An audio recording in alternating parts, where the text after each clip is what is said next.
আল্লাহ রাব্বুল আলামিন জানাই দিলেন ওয়া উবরিউল আকমাহা ওয়াল আবরাসা ওয়া উহিল মাউতা বিইذنিল্লাহ ওয়া উনাব্বিউকুম বিমা তাকুলুনা ওয়া মা তাদখিরুনা ফি বুয়ুতিকুম। আল্লাহ রাব্বুল আলামিন জানাই দিলেন আমার বান্দারা হযরত ঈসার হাতে এত ম্যাগনেট পাওয়ার, এত বেশি চুম্বক শক্তি আল্লাহ তাআলা দেবেন, ভারত, পাকিস্তান, শ্রীলঙ্কা, জার্মান, জাপান সমস্ত মুসলিম রাষ্ট্রগুলি থেকে যখন এরোপ্লেন, উড়োজাহাজ, যুদ্ধজাহাজ, জঙ্গি বিমানগুলি চলে আসবে, একটা বার মাত্র হাতটা উত্তোলন করবেন, ম্যাগনেট পাওয়ারের কারণে সমস্ত যুদ্ধ বিমানগুলি থেমে যাবে। সেই জায়গা থেকে আর এক পা উড়ানোর সক্ষমতা তাদের থাকবে না, জ্যাম হয়ে যাবে, তারা জ্যাম হয়ে যাবে। আবার হযরত ঈসা আলাইহিস সালাম সেই হাতটাকে আবার ঘুরাই নেবেন, সেই চুম্বক শক্তিটা বিকর্ষণ হয়ে যাবে। যে জায়গা থেকে তারা উড়ে এসেছিল আবার সেই জায়গায় গিয়ে ধপাস করে পড়ে কাফেরেরা তাদের অস্ত্র শস্ত্রে, তাদের বোমে তারাই নিহত হবে। মুসলমানদেরকে কোনো বোম নিক্ষেপ করতে হবে না।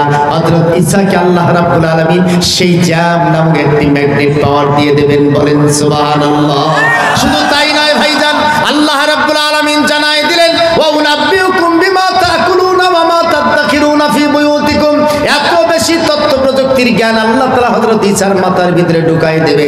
গোটা পৃথিবীতে তখন পর্যন্ত তথ্য প্রযুক্তির যত উন্নতি সাধন হয়েছে সমস্ত উন্নত প্রযুক্তিগুলি হযরত ঈসার মাথার ভিতরে ঢুকাই দেবেন। ভাইরা আমার, বর্তমান প্রেক্ষাপটে যদি আপনি দেখেন, কয়েকটা জিনিস আপনাকে একটু দৃষ্টান্ত দিতে চাই। তোর মধ্যে বিনা তার একটা হলো মোবাইল, কথা শোনা যায়, কথা আসে, কথা বোঝা যায়। এটা একমাত্র সেই সময় ম্যাগনেট পাওয়ারের কারণে সম্ভব হয়েছে, তথ্য প্রযুক্তি এই উন্নত মানের হয়েছে। দ্বিতীয় হচ্ছে, আপনি যদি একটা মেশিনের সামনে একজন মহিলাকে দাঁড় করান, পেটের ভিতরে বাচ্চা আছে, কি বাচ্চা আছে, ছেলে নামে, সেটা কিন্তু বর্তমান দেখা যায় ভাইজান। আপনার এই মোবাইলটা আছে, এই মোবাইলের একটা গুগল ধারণ করা আছে ভাইজান। এই মোবাইলের এই গুগল যে আপনি ধারণ করেছেন, এই গুগলের ভিতরে আপনি শুধু সার্চ দেবেন, এখান থেকে ঢাকা যাবেন, কোন কোন রাস্তা দিয়ে যাবেন, সব কিছু এই গুগল আপনাকে জানায় দেবে। কোন রাস্তার ধারে কোন কোন শহর অবস্থিত, কোথায় কি আছে, সব গুগল মামা আপনাদেরকে জানাই দিয়েছেন, রোড ম্যাপ আপনাকে করে দিচ্ছে। ভাইরা আমার, সেই দিন হযরত ঈসা আলাইহিস সালামের মাথার ভিতরে আল্লাহ তাআলা এই যে তথ্য প্রযুক্তি দিবেন, তার একটা হলো দুনিয়ার সব কথাগুলি হযরত ঈসা শুনতে পারবেন মোবাইলের মতো। মোবাইল ছাড়াই ভারতের বিধানসভায় মুসলমানদের বিরুদ্ধে কি ষড়যন্ত্র হচ্ছে সেটা তিনি দেখতে পারবেন এবং শুনতে পারবেন। আমেরিকার হোয়াইট হাউসে বসে তারা কি ষড়যন্ত্র করছে সেটা তিনি দেখতে পারবেন, শুনতে পারবেন।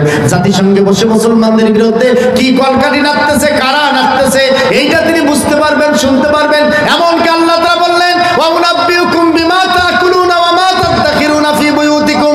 একজন মানুষ খেয়ে এসে হযরত ঈসার সামনে যদি দাঁড়াতো, ওই মানুষটা কি দি ভাত খেয়ে এসেছে, ওই মানুষটা সারা জীবন কোন কোন রাস্তা দিয়ে গেছে, কয়টা মিথ্যা কথা বলেছে, কয়টা সত্য কথা বলেছে, তার জীবনে কি কি চুরি করেছে, কি কি গোপন করেছে, বাড়িতে কি রেখে এসেছে, তার পেটের ভিতরে কি আছে, হযরত ঈসা সব কিছু বলতে পারতেন, বলেন সুবহানাল্লাহ।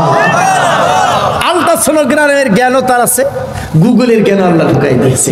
আবার মোবাইলের যে তথ্য প্রযুক্তির জ্ঞান সেটাও তার ভিতরে আল্লাহ ঢুকাই দিয়েছে। ওয়া উনাব্বিউকুম বিমা তাকুলুনা ওয়া মা তাদখিরুনা ফি বুয়ুতিকুম। তোমরা কি খাও, পেটের ভিতরে কি আছে, বাড়িতে কি লুকায় রেখে এসেছো, কোন কোন রাস্তা দিয়ে হেঁটেছো, কত কথা বলেছো, সব তিনি বলতে পারেন, বলেন সুবহানাল্লাহ। ভাইরা আমার, শুধু তাই নয় ভাইজান, আল্লাহ তাআলা তার মুখের ভিতরে একটা বরকত দেবেন, মুজিজা দেবেন। কিসে? মুখে। মুখে একটা বরকত দেবেন। এখন তো বর্তমান কথা কোয়া লাগে, লেখা লাগে, লাগে না, এখানে বললেই সব কথা ওখানে লেখা উঠে। কি ভাই, উঠে কিনা? আরো জোরে বলেন। সেন্সর এখন বের হচ্ছে, সেন্সর।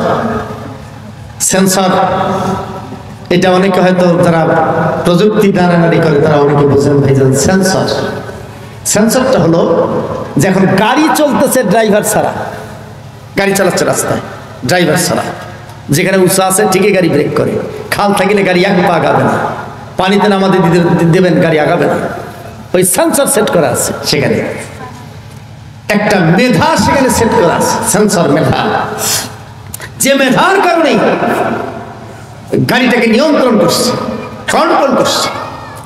ছোট্ট দুটি চোখের মতো এই সেন্সরটা, ছোট্ট একটা ফুটা, কি বরকত দিয়েছে এই ফুটায়। চলন্ত গাড়িকে নিয়ন্ত্রণ করছে তারা, ড্রাইভার লাগতেছে। বর্তমান এখানে রিমোট যদি কন্ট্রোল করা যায়, রিমোট টিপ দেওয়া যায় ভাইজান, আকাশের সবকিছু কন্ট্রোল হয় কিনা? দূর থেকে কন্ট্রোল হয় না? আরে আপনার বাড়ির যে নিয়াটা আছে যে কি ভাই বাতাস খানোটাকে, এয়ার কুলার, এয়ার কন্ডিশন, কি দিয়ে কন্ট্রোল হয়? রিমোট দিয়ে। এখন বর্তমান টিভি কন্ট্রোল হচ্ছে কি দিয়ে? বিছানা থেকে আর বেচারা উঠিবেন না, খালি টিভিতে চলে যায়। পরিবর্তন হচ্ছে, কোনটা দেখবেন? সাউন্ড বাড়াবেন না কমাবেন, চ্যানেল চেঞ্জ করবেন কিনা, সব কি দিয়ে? আরো জোরে বলেন, এটা কি করে হয় ভাইজান? এখন ফাঁকা জায়গা খানে কেমন করে উঠে যায়? টিপা টিপি যেটা করিবেন নাকি সেটা টিপা টিপি ছাড়াই হয়, হয় কিনা? হয় কিনা? সব ম্যাগনেট পাওয়ারের বদৌলতে। ভাইয়ের আমার, আল্লাহ রাব্বুল আলামিন জানায় দিলেন হযরত ঈসা আলাইহিস সালামকে আল্লাহ তাআলা এমন একটি সেন্সর পাওয়ার তার মুখের ভিতরে দেবেন, আন্নী আখলুকু লাকুম মিনাত তিনি কাহাইয়াতিত তায়রি ফাআনফুখু ফীহি ফায়াকুনু তায়রাম বিইযনিল্লাহ। আল্লাহ তাআলা বললেন, বান্দারা, সেই দিন হযরত ঈসা আলাইহিস সালাম তার সামনে ছোট্ট ছোট্ট নুরি পাথর, তার সামনে ছোট্ট একটি মাটির ঢিলা, এইটা নিয়ে তিনি যখন ফু দিয়ে দেবেন, আল্লাহ এত বরকত দেবে তার ফুয়ের ভিতরে, ওই পাথরটার সাথে সাথে আনুমানবিক বোনা পারমাণবিক বোমায় পরিণত হবে। শুধু নিক্ষেপ করবেন পাথরটা যে জায়গায় বিধানসভার ভিতরে মুসলমানদের ভিতরে যারা ষড়যন্ত্র করেছিল, সেই ষড়যন্ত্রকারীরা ওই রুম থেকে বের হওয়ার আগেই ওই রুমটা পুড়ে যাবে এবং তারাও সেখানে ধ্বংস হবে। ষড়যন্ত্র করার পরে বাস্তবায়নের জন্য বাইরে আসার কোনো কাফির, কোনো মুশরিক সুযোগ পাবে না। আল্লাহ তাআলা সেই জ্ঞান হযরত ঈসা আলাইহিস সালামকে দিয়ে দেবেন। হযরত ঈসা এই তথ্য প্রযুক্তি কাজে লাগিয়ে গোটা পৃথিবীর সমস্ত বাতিলেরা তার কাছে পরাজিত হবে। অন্যান্য যারা থাকবেন তারাও হযরত ঈসার কাছে সারেন্ডার হয়ে মুসলমান হয়ে যাবেন। ভাইরা আমার, সেই দিন আল্লাহ তাআলা খিলাফত মিনহাজুন নবুওয়াত, স্বৈরতন্ত্রের পতন ঘটে যাবে, আবার নতুন করে খেলাফত চালু হয়ে যাবে। যে পাঁচটা যুগ তৈরি হয়েছিল, প্রথম খেলাফত ভাইজান মনে আছে তো? প্রথম কি ভাইজান? খেলাফত। এরপরে হচ্ছে ইমারাত, এরপরে হচ্ছে মুলুকিয়াত মানে রাজতন্ত্র, এরপরে সিয়াসিয়াতান জাব্বারিয়া, এরপরে হচ্ছে স্বৈরতন্ত্র। পঞ্চম নম্বর হলো খেলাফত মিনহাজুন নবুওয়াত। হযরত ঈসার মাধ্যমে গোটা পৃথিবীর সমস্ত পরাশক্তি পরাজিত হয়ে আবার নতুন করে খেলাফত মিনহাজুন নবুওয়াত চালু হয়ে যাবে পৃথিবীতে। ভাইরা আমার, সেই দিন যে খেলাফত চালু হবে, এই খেলাফতে পৃথিবীর 1 ইঞ্চি মাটিও আল্লাহর দিন কায়েম থেকে বাদ থাকবে না। গোটা দুনিয়ায় আল্লাহর দিন কায়েম হয়ে যাবে, এমন কোন রাষ্ট্র নাই সেই রাষ্ট্রগুলিতে আল্লাহর দিন কায়েম হবে না। হযরত ঈসা 40 বছর যাবত প্রধানমন্ত্রীর দায়িত্ব পালন করবেন গোটা পৃথিবীতে, গোটা পৃথিবীর প্রেসিডেন্টের দায়িত্ব পালন করবেন হযরত ঈসা। তিনি মদিনায় ইন্তেকাল করবেন, আল্লাহ রাসূলের পাশে ফাঁকা জায়গায় হযরত ঈসাকে দাফন করা হবে। বলেন সুবহানাল্লাহ। আল্লাহ নবী জানাই দিলেন ওয়াগাজওয়াতুল ইসলাম, আল্লাহ রাসূল জানাই দিলেন দুনিয়ার মানুষেরা দুইটা দল হবে, সাবাতান মিন উম্মতি আহরাজাহুমুল্লাহু মিনান নার, ইসাবাতান মিন উম্মতি আহরাজাহুমুল্লাহু মিনান নার, ইসাবাতুন তাগুজ্জুল হিন্দ ওয়া ইসাবাতুন তাকুনু মা ঈসা ইবনে মারইয়াম আলাইহিস সালাতু ওয়াস সালাম, রাওয়াহু নিসাঈ আও কামা ক্বালা আলাইহিস সালাতু ওয়াস সালাম। আল্লাহর নবী বললেন, একটা যুদ্ধ হবে হিন্দুস্তানের বিরুদ্ধে, সেটা হবে এশিয়া মহাদেশের জন্য স্থানীয় যুদ্ধ, আর একটা যুদ্ধ হবে গোটা বিশ্বব্যাপী, যেটার নেতৃত্ব দিবে হযরত ঈসা আলাইহিস সালাতু ওয়াস সালাম। সেই হযরত ঈসার যুদ্ধে সেই দিন যারা হযরত ঈসা আলাইহিস সালাতু ওয়াস সালামের অনুসরণ করবে, আল্লাহ রাব্বুল আলামিন তাদেরকে বিনা হিসাবে জান্নাত দিয়ে দেবে। কি হিসাবে জান্নাত দেবে? আর জোরে বলেন। ভাইরা আমার, আজকে সেই পরিবেশের দিকে গোটা পৃথিবী এগিয়ে যাচ্ছে, স্বৈরতন্ত্রের পতন ঘটেছে এবং আল্লাহর দিন কায়েমের দিকে চলে যাচ্ছে। আমাদের প্রিয় মাতৃভূমি বাংলাদেশও সেই স্বৈরতন্ত্রের 16 বছর যাবত জেগে বসা, যারা 41 সাল পর্যন্ত স্বৈরতন্ত্র চালু করতে চেয়েছিল বাংলার মাটিতে, আল্লাহ তাআলা তাদেরকে শুধু পতন নয়, এই দেশ থেকে পর্যন্ত তারাই দিয়েছে। আবার আন্তর্জাতিক দুনিয়ায় সেই স্বৈরতন্ত্র আবার পতন ঘটছে, একের পর এক স্বৈরতন্ত্রের পতন ঘটে যাবে। ঈসা আসার সময় হয়ে গেছে। আমরা যদি সেই স্বৈরতন্ত্রের বিরুদ্ধে ঐক্যবদ্ধ হই, হযরত ঈসার অনুসারী যদি হতে পারি, আমরা বিনা হিসেবে জান্নাত যেতে পারবো। হযরত ঈসার অনুসারী তারাই হবে যারা এই পৃথিবীতে সমস্ত স্বৈরতন্ত্রের মোকাবেলায় আল্লাহর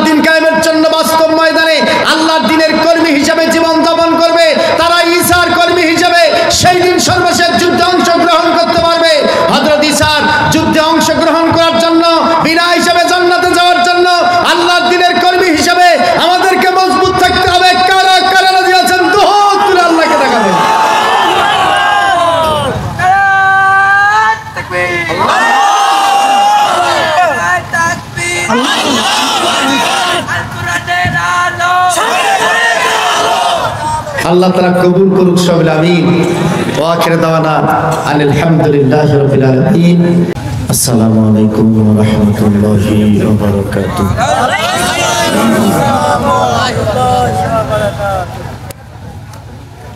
সম্মানিত ভাইরা,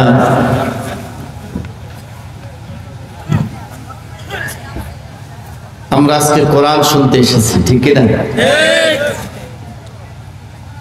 তাবিজ বেচার কিছু বিষয় আছে। মানুষ চতুর্পাশে দাঁড়িয়ে দাঁড়িয়ে দেখে, জাদু খেলা দেখে, তাবিজ কেনে, তাই না?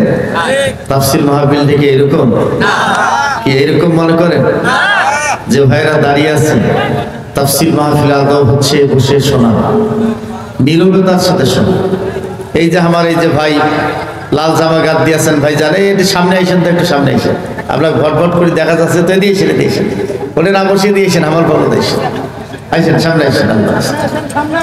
আর আপনারা এই পাশে যারা আছেন ভাই, যারা আপনারা একটু এগিয়ে আসেন, সামনে আসতে তো সমস্যা নাই, সমস্যা আছে এটা আগে আসেন, সামনের দিকে এগিয়ে আসেন ভাই। শয়তান যেন আপনার প্রতিবেশী থাকতে না পারে, এটা আপনাকেই নিশ্চিত করা লাগবে, তা না হলে দেখা যাবে যে শয়তান আপনার টেলায় নিয়ে গেছে। আসেন সামনের দিকে আসেন, আসেন আল্লাহর রাস্তা আসেন। জি ওই যে পেছনের হলুদ একটা চাদর গায়ে দিয়ে আছেন ভাইজান, আরে আপনাকে তো দেখা যাচ্ছে, আইসেন না কেন ওটা কেন? তাহলে সামনের দিকে আইসেন, ঘুমটাও ভাঙুক, কামটাও হোক, আগায় আসেন। একজন ভাই আর বাইরে থাকবেন না। আমাদের কিছু ছেলে পেলে এখনো রাস্তায় ঘোরাফেরা করছে, এদের চিন্তাটা হলো যে কিছু মেয়ে মানুষের মুখ দেখার চিন্তা আছে, আছে না নাই? আছে না নাই? এরকম টোকাই মার্কার কিছু ছেলে এখনো আছে। মাহফিলের ভিতরে আছে রহমত, আর বাইরে আছে গজব। রহমত চায় না গজব চান, কোনটা? তোমরা যারা এখনো গজবের ভিতরে অবস্থান করছো, তোমাদেরকে ভিতরে এসে বসার উদাত্ত আহ্বান রাখছি। হয় মাহফিল শোনো, আর না হয় বাড়ি যা ঘুমাও, কিন্তু রাস্তায় ঘোরা যাবে। একজন ছেলেকে আর রাস্তায় ঘুরতে দেওয়া যাবে না। যারা এখনো রাস্তায় ঘোরাফেরা করছে, কর্তৃপক্ষ তাদের কাছতে করে ধরে এনে বসাই দেবে, আর তা না হলে বাড়িতে পাঠায় দেবে। জোর করে তাফসীর শোনা লাগবে, তারও দরকার নেই, নাকি কন? আপনারা যারা আছেন ভাইজান, দোয়া পর্যন্ত থাকার নিয়তে আছেন, এইরকম কয়জন আছেন একটু হাত তুলে দেখান তো। আরে পেছনে দেখেন, লিল্লাহে তাকবীর। আল্লাহ তাআলা কবুল করুক সবাই আমিন। সব দেখা গেল, কিন্তু এই পাশে 2-3 ভাই হাতটা একটু উপরে না ওঠায়, আমরা এইরকম করে আছি। আমার চিন্তা হইলো যে ওয়াজ যদি ভালো হয় তাহলে আসি, আর তা হলে এদিক দিয়ে রাস্তা ধরবো। এরকম বেকায়দা নিয়ত কারো আছে না নাই? নিয়তটা একটু মজবুত করা দরকার, ঠিক কিনা বলেন? সম্মানিত ভাইরা, যেহেতু রাতটা একটু গভীর হয়ে গেছে, প্রায় 11টার মতো, এটা কোনো ব্যাপার না। বর্তমান ভোটের রাইতে তো মানুষ 3টার সময় পর্যন্ত ভোট করছে, কোনো অসুবিধা হয় না। আজ তাফসীর শুনলে কোনো অসুবিধা হবে বলে মনে হয় কি? আলহামদুলিল্লাহ। ভাই বলছে সারা রাত, এটা বক্তা মারিবার একটা বুদ্ধি, ও কাম করা যাবে না। তো আমরা এখন শুরু করব ভূমিকা ছাড়াই। এই মিলাদ পড়াইতে আর ভূমিকা করতে যদি 20 মিনিট যায়, নাকি গান, তো সব শেষ। এই জন্য ওগুলা ছাড়াই সরাসরি তাফসীর হওয়াটা ভালো, ঠিক কিনা? তাফসীরের মূল বিষয় আজকে হবে গাজওয়াতুল হিন্দ।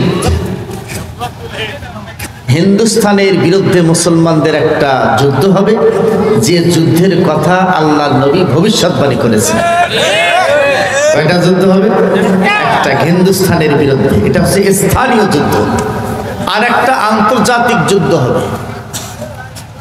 এই আল্লাহ রাসূল বলেছেন যে এই 2টা যুদ্ধ আমার উম্মতের মধ্যে সবচেয়ে সম্মানিত মর্যাদাবান যুদ্ধ, যে যুদ্ধে কেউ পক্ষ অবলম্বন করলেই বিনা হিসেবে জান্নাত। এইটা হচ্ছে আজকের মূল বিষয়, গাজওয়াতুল হিন্দ। মনে থাকবে তো ইনশাআল্লাহ? পড়েন আমার সাথে, আউযু বিল্লাহি মিনাশ শাইতানির রাজীম।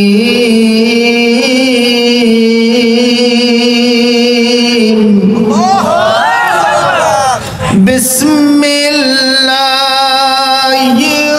রহমানির রহিম।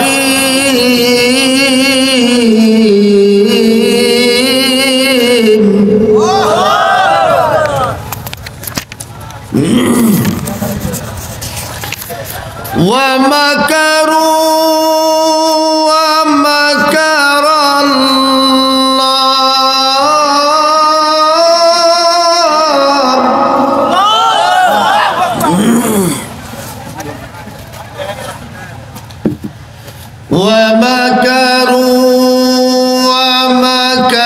الله والله خير الماكرين.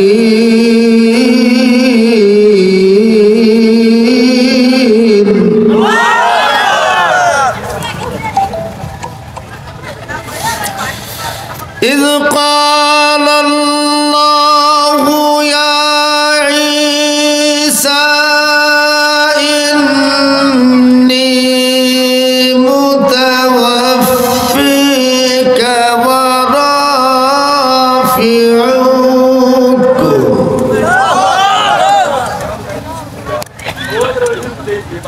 إني متوفيك ورافعك إلي ومطهرك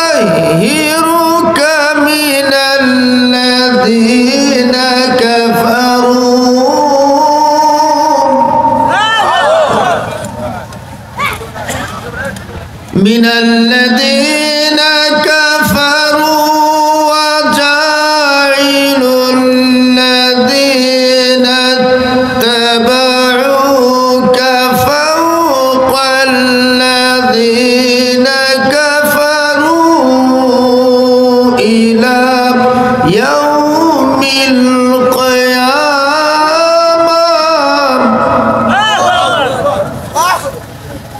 ثم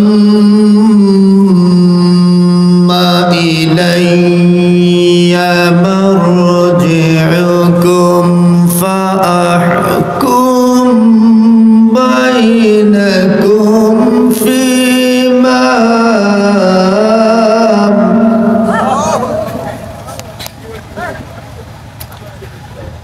فأحكم بينكم فيما كنتم فيه تختلفون.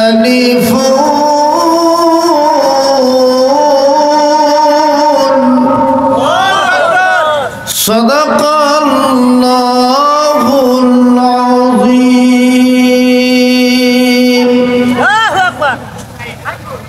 আজকের আয়োজিত আলহাস বসিরউদ্দিন নুরানি ও হাফিজিয়া মাদ্রাসার উদ্যোগে আয়োজিত হাফেজ ছাত্রদের পাগড়ি প্রদান উপলক্ষে মাদ্রাসা মাঠ সংলগ্ন তাফসীরুল কোরআন মাহফিলের সর্বজন শ্রদ্ধেয় সম্মানিত সভাপতি জনাব মোহাম্মদ মজিদুল ইসলাম, আল্লাহ তাআলা তার হায়াতে তাইয়্যিবা দান করুক, আল্লাহুম্মা আমিন। আজকের মাহফিলের সম্মানিত প্রধান অতিথি, বিশিষ্ট রাজনীতিবিদ, জনপ্রিয় ব্যক্তিত্ব, অত্যন্ত ঐতিহাসিক একটি নাম জনাব মোহাম্মদ আবু বকর সিদ্দিক, আল্লাহ তাআলা তার হায়াতে তাইয়্যিবা দান করুক, আমিন। আজকের মাহফিলের সম্মানিত বিশেষ অতিথি, কুড়িগ্রাম আইনজীবী সমিতির সম্মানিত সাবেক সভাপতি, বিশিষ্ট ইসলামী ব্যক্তিত্ব জনাব অ্যাডভোকেট ইয়াসিন আলী সরকার সহ সম্মানিত অতিথিবৃন্দ, আমার আগে দুইজন তারুণ্যের উচ্ছ্বাস, এই জেলার গৌরব, আলোচক জনপ্রিয় হযরত মাওলানা সিরাজুল ইসলাম ফারুকী, সভাপতি বাংলাদেশ মাজলিসুল মুফাসসিরিন কুড়িগ্রাম জেলা শাখা এবং বসরা জিজিয়া সিনিয়র মাদ্রাসার সম্মানিত আরবি প্রভাষক। তার আগে আলোচনা করেছেন হযরত মাওলানা শাহ মহিবুল্লাহ মুজাহিদ, আল্লাহ তাআলা উভয়ের মেধা, কণ্ঠ, যোগ্যতাকে জাতির জন্য কবুল করুক, সবাই আমিন। সামনে উপবিষ্ট দিনদার ইমানদার মুসলিম ভাইরা, পর্দার অন্তরালে অবস্থানরত আমার সম্মানিত মা এবং বোনেরা, সম্মানিত ওলামা ইকরাম, সাংবাদিক বন্ধুগণ, প্রশাসনিক দপ্তরের সদস্যবৃন্দ, সবাইকে অন্তরের অন্তঃস্থল থেকে দোয়ার নিয়তে আরেকবার সালাম জানাই। আসসালামু আলাইকুম ওয়া রাহমাতুল্লাহি ওয়া বারাকাতুহু। আল্লাহ তাআলার শুকর গুজার করছি, জাল্লা জাল্লা শানুহু আমাদেরকে আজকে কোরআনের আলোচনা করা এবং শোনার সুযোগ করে দিলেন। সেই মহান মাবুদের দরবারে আমরা সবাই শুকর গুজার করি, পড়ি আলহামদুলিল্লাহ। আর একটু আস্তে পড়ি আলহামদুলিল্লাহ, আর একটু জোরে বলি আলহামদুলিল্লাহ। দরুদ ও সালাম রাহমাতাল লিল আলামিন, আশরাফুল আম্বিয়া সাইয়্যিদুল মুরসালিন জনাব মুহাম্মদুর রাসূল সাল্লাল্লাহু আলাইহি ওয়াসাল্লামের। সম্মানিত ভাইরা, আমরা তাফসীর শুনবো না কিসসা কাহিনী, কোনটা? তাহলে একটু প্রস্তুতি আমরা নেই। যারা এখনো বাইরে ঘোরাফেরা করছেন, দাঁড়িয়ে আছেন, আল্লাহর রাস্তায় এগিয়ে আসবেন।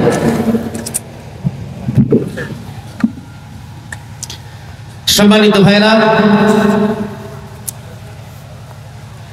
গোটা পৃথিবীটাই দারুণ এক সংকটের মধ্য দিয়ে বর্তমান চলছে, ঠিক কিনা বলেন? পৃথিবী এক সংকটপূর্ণ অবস্থা চলছে। একের পর এক গোটা পৃথিবীর যে অবস্থাটা, পৃথিবী পরিবর্তন হতে বাধ্য হবে। আপনাদেরকে বলতে কোনো দ্বিধা নেই, রাসূলের পরে এই পৃথিবীতে 5টি যুগ হবে। কয়টি? আর একটু জোরে বলেন। 5টি। রাসূল ইন্তেকালের পরে এই 5টি যুগের প্রথম যুগটাই ছিল খেলাফা। খেলাফত কি ছিল? যারা এই খেলাফতের দায়িত্ব পালন করেছেন তাদেরকে বলা হয় খলিফা। কি বলা হয়? খলিফা। হযরত আবু বকর রাদিয়াল্লাহু তাআলা আনহু, আমাদের মেয়র সাহেবের নামও এটা। হযরত আবু বকরের বন্ধু বানায় দিক আল্লাহ তাকে, বলেন আমিন। তিনি এই পৃথিবীর প্রথম খলিফা ছিলেন। খেলাফতের দায়িত্ব তিনি পালন করেছেন। ভাইরা আমার, আবার ৫ম নম্বর, কয়টা যুগ হবে? 5টা। 1 নম্বর কি? খলিফা, খেলাফত। আবার 5 নম্বর যুগটাও হবে খেলাফত মিনহাজুন নবুওয়াহ। খেলাফত দিয়ে শুরু হয়েছে, আবার খেলাফত দিয়ে কি হয়ে যাবে? শেষ হবে। মাঝখানে তাহলে থাকলো কয়টা ভাইজান? 3টা। প্রথমটাও খেলাফত, শেষটাও খেলাফত মিনহাজুন নবুওয়াহ, এটাও খেলাফত। আর মাঝখানে কয়টা থাকলো? এই 3টা। আল্লাহ রাসূলের পরের যুগটা হলো ইমারত। পরের যুগটা কি? ইমারত। আমিরে মুয়াবিয়া থেকে আব্বাসীয় খেলাফত পর্যন্ত ইমারতের যুগ। তারপরের যুগটা হলো মুলুকিয়াত, রাজতন্ত্র, বাদশাহী, রাজা রানী, এগুলি গোটা পৃথিবীতে একসময় সয়লাব ছিল। এইটার পরের যুগ যেটা, সেইটাই হলো সিয়াসিয়াতুন জাব্বারিয়া, যেটাকে বাংলায় বলা হয় স্বৈরতন্ত্র। কি তন্ত্র? স্বৈরতন্ত্র মানে হচ্ছে আল্লাহ রাসূলের সময় এটাকে বলা হতো জোর যার মুল্লুক তার, ক্ষমতা যার বেশি সেই সব দখল করে বসে থাকে। এই স্বৈরতন্ত্র গোটা পৃথিবীতে যৌবন কাল চলছে। স্বৈরতন্ত্রের পরেরটাই হচ্ছে খেলাফত মিনহাজুন নবুওয়াহ, 5ম নম্বরটা। তাহলে স্বৈরতন্ত্র যতদিন পর্যন্ত পৃথিবীতে উৎখাত হবে না, ততদিন পর্যন্ত খেলাফত মিনহাজুন নবুওয়াহ প্রতিষ্ঠিত হবে হবে ভাইরা আমার, আল্লাহ রাসূলের পরে 5টি যুগ হবে। প্রথম যুগটা হলো খেলাফতের যুগ, যেটা চলে গেছে। দ্বিতীয় চলে গেছে, এরপরে মলকিয়াতের যুগ, রাজতন্ত্র চলে গেছে। বর্তমান যে যুগ গোটা পৃথিবীতে চলছে সেটা হলো সিয়াসিয়াতান জাব্বারিয়া। আল্লাহ রাসূল বলেছেন এটা হলো স্বৈরতন্ত্রের একটা যুগ, জোরজার মল্লুত্তারের একটা যুগ। এই যুগের ভিতরেই গোটা পৃথিবীতে অনেক রকম ঘটনা সংঘটিত হয়ে যাবে। এই স্বৈরতন্ত্রের পতন ঘটবে, আবার সেখানে খেলাফত মেনহাজুন নবুয়া পঞ্চম নম্বর আবার একটা যুগ চালু হয়ে যাবে। এরপরেই গোটা পৃথিবীতে কিয়ামত নেমে আসবে। ভাইরা আমার, বর্তমান যে সিয়াসিয়াতের যুগ চলছে, সিয়াসিয়াতুন জাব্বারিয়া, প্রচন্ডভাবে গোটা পৃথিবীতে স্বৈরতন্ত্র চলছে। এই পৃথিবীতে স্বৈরতন্ত্রের পতন একের পর এক ঘটতেছে, যে পতন আর কেউ ঠেকাতে পারতেছে না। রাতের অন্ধকারে, দিনের বেলা, রাতের বেলা কোনো সময় নাই, যে কোনো সময় স্বৈরতন্ত্রের পতন ঘটতে পারে। স্বৈরতন্ত্রের পতন কখন কিভাবে ঘটবে কেউ জানে না, যার বাস্তব প্রমাণ হলো আমাদের প্রিয় মাতৃভূমি বাংলাদেশ। ঠিক কিনা বলে? আমরা দেখলাম তার আগে শ্রীলঙ্কার ভিতরে সেই সময় স্বৈরতন্ত্র চালু ছিল, যে স্বৈরতন্ত্রকে উৎখাত করার জন্য এক গণবিপ্লব সৃষ্টি হয়েছিল, যে গণবিপ্লবে সেই সময়ের শাসকদের প্যান্ট পর্যন্ত তাদের কোমর থেকে খুলে নিয়ে ন্যাংটা করা হয়েছিল। ঠিক কিনা বলেন? বলেন ঠিক কিনা? একই ইতিহাস তৈরি হয়েছে আমাদের প্রিয় মাতৃভূমি বাংলাদেশে। আল্লাহর দ্বীনের বিরুদ্ধে, আল্লাহর দ্বীনের বিরুদ্ধে নিদারুণ ষড়যন্ত্র করার মধ্য দিয়ে বাংলাদেশের 16 বছর যাবত হাসিনা সরকারের মাধ্যমে যে স্বৈরতন্ত্র চালু হয়েছিল, সেই স্বৈরতন্ত্রের বিরুদ্ধে এক ছাত্র জনতার মহাবিপ্লবে দুপুরের খাওয়া ছেড়েই বাড়ির পেছন দরজা দিয়ে মামু বাড়ির দিল্লি থেকে আশ্রয় নিয়েছে। ঠিক কিনা বলেন? আমার শুধু তাই নয়, আধুনিক বিশ্বে আমরা দেখলাম দীর্ঘদিন যাবত যে শাসক সিরিয়ার ভিতরে মুসলমানদের উপরে নির্যাতন নিষ্পেষণ করলো, সেই স্বৈর শাসকের পতন ঘটেছে। একের পর এক রাতের বেলা, দিনের বেলা নানান ভাবেই নির্যাতন নিষ্পেষিত হয়ে স্বৈরতন্ত্রের পৃথিবীতে পতন ঘটছে। এই স্বৈরতন্ত্রের পতন ঘটে আগামী দিন আবার খেলাফত মেনহাজুন নবুয়া চালু হবে। ঠিক কিনা বলেন? ভাইরা আমার, আমাদের আন্দোলন সেই পর্যন্ত চলবে, আমাদের বিপ্লব সেই পর্যন্ত চলবে, আমাদের সংগ্রাম সেই পর্যন্ত চলবে, আমাদের জিহাদের ময়দানের এই তাকবীরের আওয়াজ সেই পর্যন্ত চলবে, যতদিন পর্যন্ত বাংলাদেশে আল্লাহর দ্বীন কায়েম হবে না, কোরআনের আওয়াজ কায়েম হবে না, ততদিন পর্যন্ত আপনাদের এই বিপ্লব চলতেই থাকবে। ঠিক কিনা বলেন? আগামী দিনে কোরআনের রাজ প্রতিষ্ঠার জন্য আমাদের প্রিয় মাতৃভূমি বাংলাদেশে কোরআনের ছায়াতলে আমাদের কার একবার ঐক্যবদ্ধ হতে হবে। কারা কারা রাজি আছেন দুহাত তুলে আল্লাহকে ডাকতে?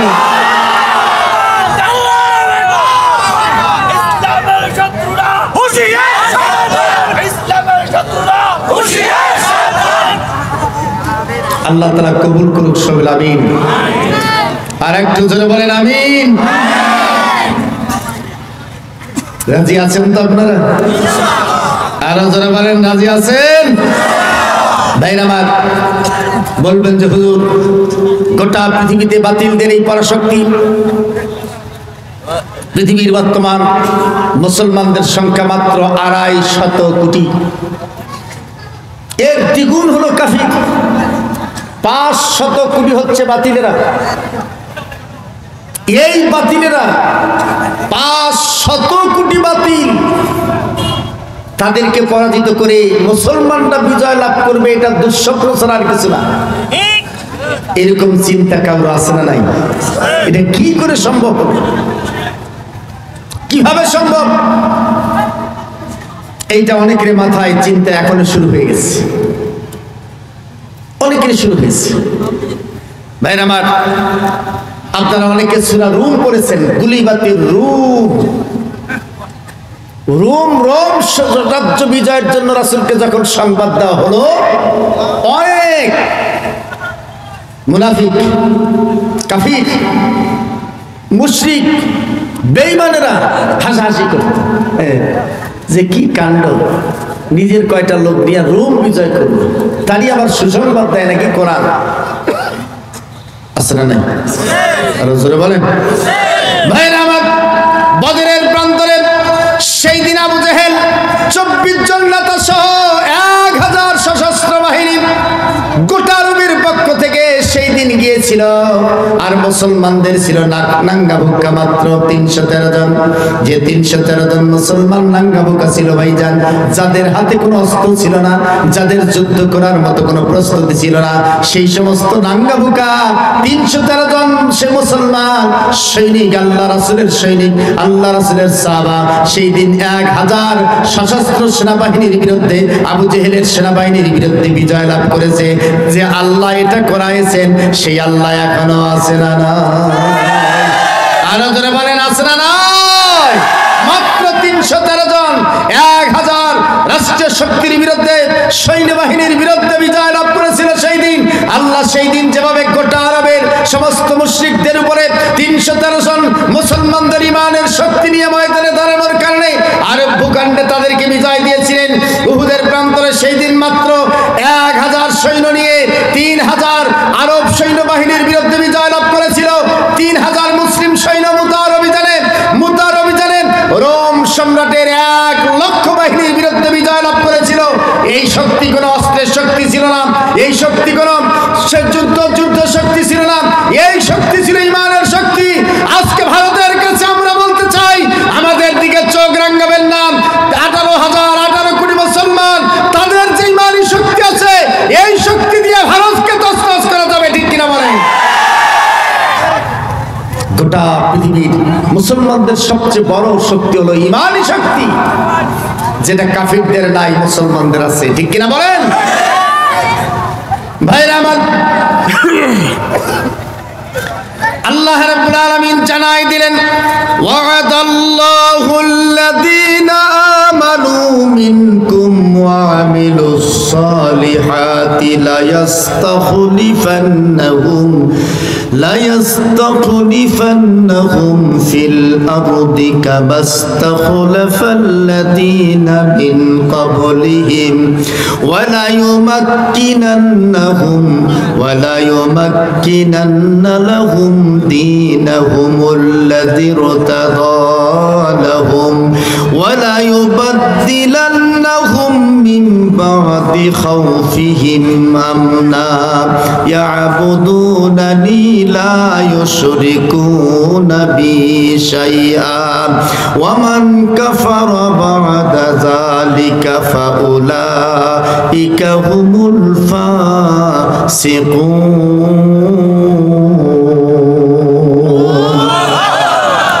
আল্লাহ রাব্বুল আলামিন জানাই দিলেন, ওয়া'দাল্লাহুল্লাযীনা আমানু মিনকুম, তোমাদের মধ্যে আল্লাহ তাআলা তোমাদেরকে ওয়াদা দিচ্ছেন। এই ওয়াদা কার? আল্লাহ। শুকরিয়া। ওয়াদা দিচ্ছেন কে? আল্লাহ। আল্লাহ তাআলা ওয়াদা দিচ্ছেন, ওয়া'দাল্লাহুল্লাযীনা আমানু মিনকুম, আল্লাহ ওয়াদা দিচ্ছেন গো, ওয়া আমিলুস সালিহাত, যদি তোমাদের মধ্যে একদল পাক্কা ইমানদার বের হয়, মধ্যে মুমিন যদি বের হয়, মজবুত ইমানদার যদি একদল বের হয়, ওয়া আমিলুস সালিহাত, আর তারা আমার নেক কাজ করে, সৎ কাজ করে, এইরকম একদল জনগোষ্ঠী যদি তোমাদের বের হয়, লা ইস্তাখলিফান্নাহুম ফিল আরদ, আল্লাহ তাআলা তাদের হাতে এই জমিনের খেলাফতের দায়িত্ব দিয়ে দিবেন। বলেন সুবহানাল্লাহ। এই ছেলে দুইটার কি হলো? এই বাবা, এই বসো বসো। আল্লাহ তাআলা তাদেরকে খেলাফতের দায়িত্ব দিয়ে দিবেন। কিসের দায়িত্ব?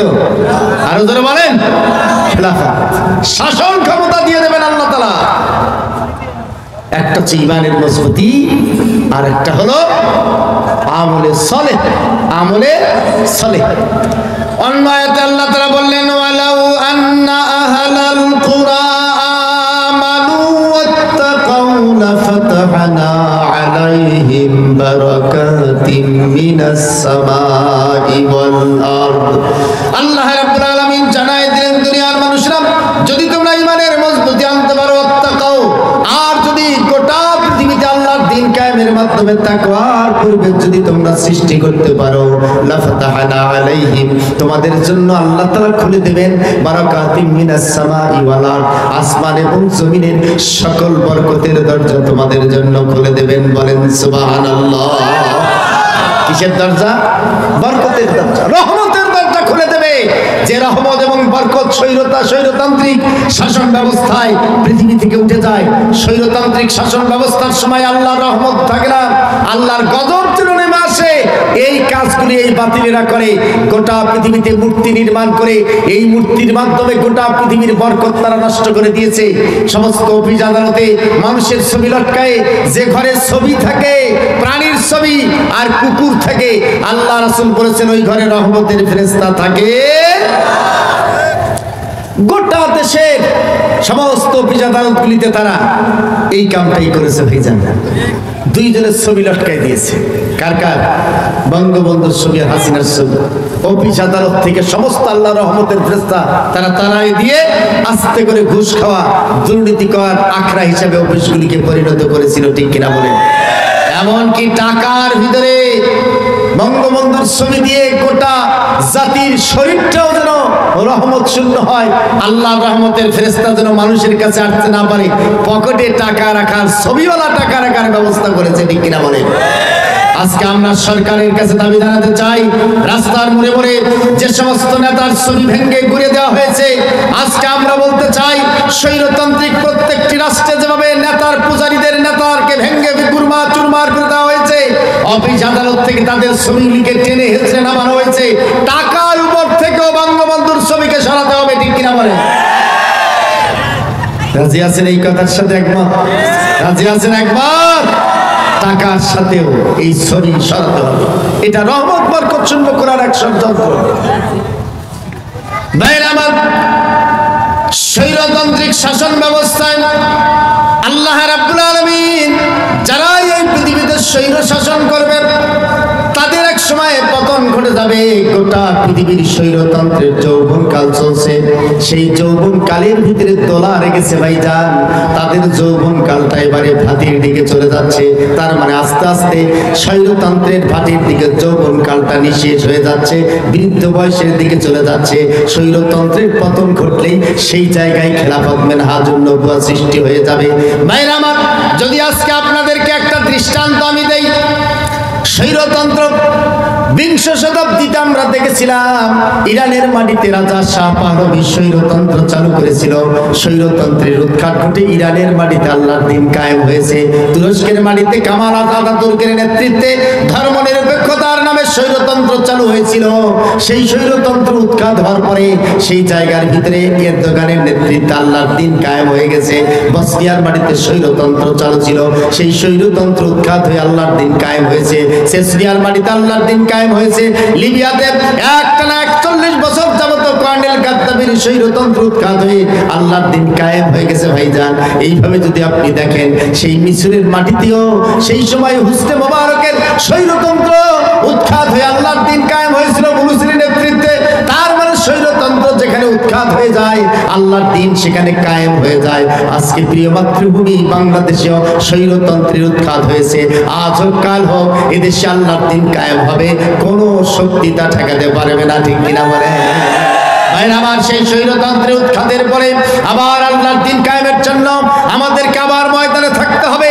যতদিন আল্লাহর দ্বীন কায়েম হবে না, অতন্ত্র প্রহরীর মতো বাংলাদেশের আনাচে কানাচে, টেকনাফ থেকে তেতুলিয়া, রূপসা থেকে পাথুরিয়া পর্যন্ত আমাদেরকেই সবচেয়ে বড় অতন্ত্র প্রহরীর ভূমিকা পালন করতে হবে। মুসলমান কারা কারা রাজি আছেন? দুহাত তুলে আল্লাহকে দেখাবো। একজন তাকবীর দেন দেখি।